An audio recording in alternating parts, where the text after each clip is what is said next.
السلام علیکم ورحمۃ اللہ وبرکاتہ۔ اس میں ایک اور بھی قرآن عظیم کی تدوینی تشریح اور تفسیری ساخت۔ تدوین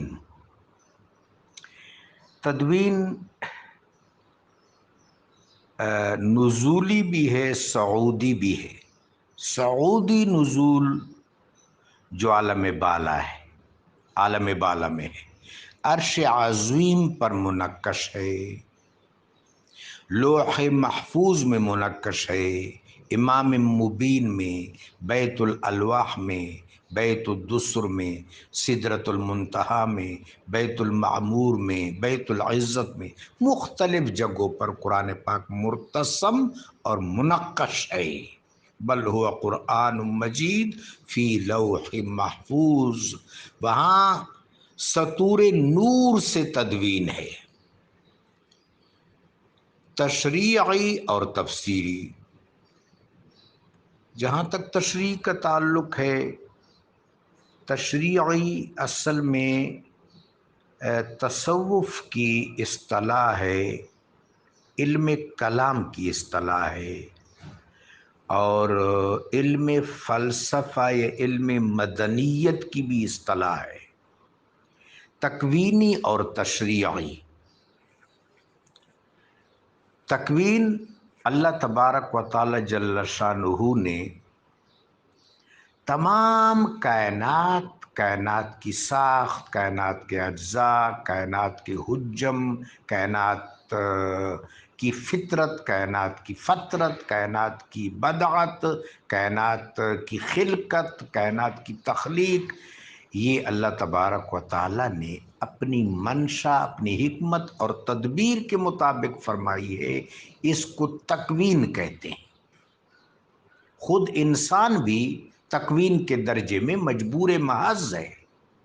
یہ مجبوری کا لفظ ہم اس میں اردو میں اور انداز سے استعمال کرتے ہیں، مجبوری غلبہ کے معنوں میں، کہ اللہ اپنی تخلیق پر غالب ہے، متصرف ہے، قدیر ہے، مقتدر ہے، یہ ان معنوں میں لفظ ہے۔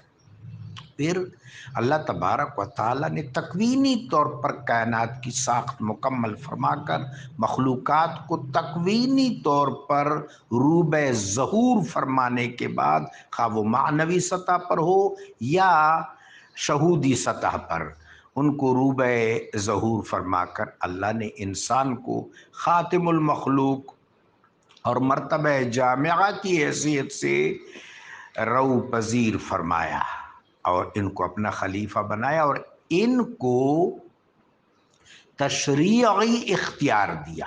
تشریعی اختیار باقی مخلوقات کے پاس نہیں ہے، صرف انسان کے پاس ہے۔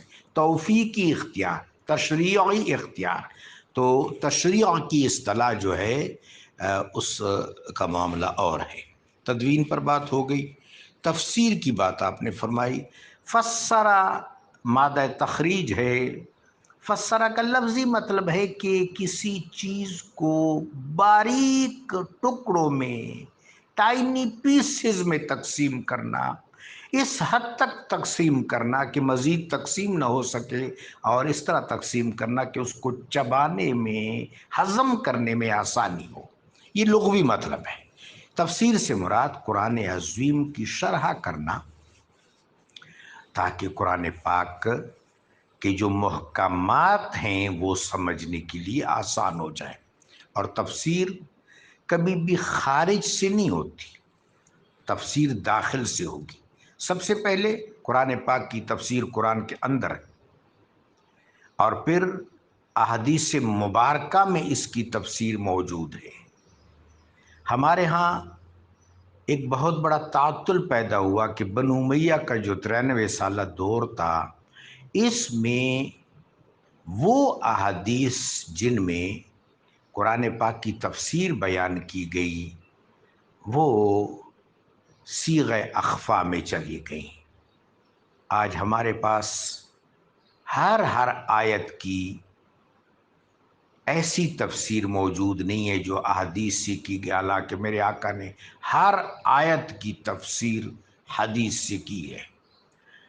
ٹھیک ہے، بہت سی احادیث اب بھی الحمدللہ محدثین عظام کی استقامت اندوز کوششوں کے نتیجے میں موجود ہے۔ ابن کثیر نے بھی ایسی احادیث نقل کی ہیں، باقی حضرت سیوطی نے مکیاس النور، در منصور، ان تفاسیر میں حدیث سے بہت اس طرح کام لیا گیا ہے۔ حضرت علامہ علوسی رحمۃ اللہ علیہ، فخر الدین رازی نے اسرار و تنزیل میں، علامہ ساوی نے، ابن حبان نے، بہت سے مفسرین نے، حتیٰ کہ زمخشری نے بھی احادیث مبارکہ سے بہت کام لیا۔ علامہ علوسی نے اس حوالے سے بالکل ایک یونیک کوشش فرمائی ہے۔ اہل تشیع کی جو تفاسیر ہے ان میں علامہ نور الدین طور پشتی رحمۃ اللہ علیہ نے بہت کمال کیا ہے۔ تو احادیث کے بعد پھر افادات اہل بیت اطہار، افادات امہات المومنین، افادات صحابہ اکرام، تابعین، تبع تابعین، سلف سالین، اس ذوفشاں کہکشاں پر قرآن پاک کی تفسیر کی جائے گی۔ جہاں پر کوئی عقلی استدلال پیش کیا جائے، اثری استدلال پیش کیا جائے، جغرافیائی امتصال پیش کیا جائے، تو بس وہ داخل کے مطابق ہو اور داخل سے ہٹ کر نہ ہو۔ تفسیر بالرائے اگر خارجی نہیں ہے، داخلی ہے، یعنی داخل کی توسیع ہے، پھر تو درست ہے، لیکن اگر خارجی ہے تو پھر اسے اغماس کرنا بہتر ہے۔ باقی چیزوں پر تو انشاءاللہ بات ہو گئی۔ جزاکم اللہ خیر الجزا۔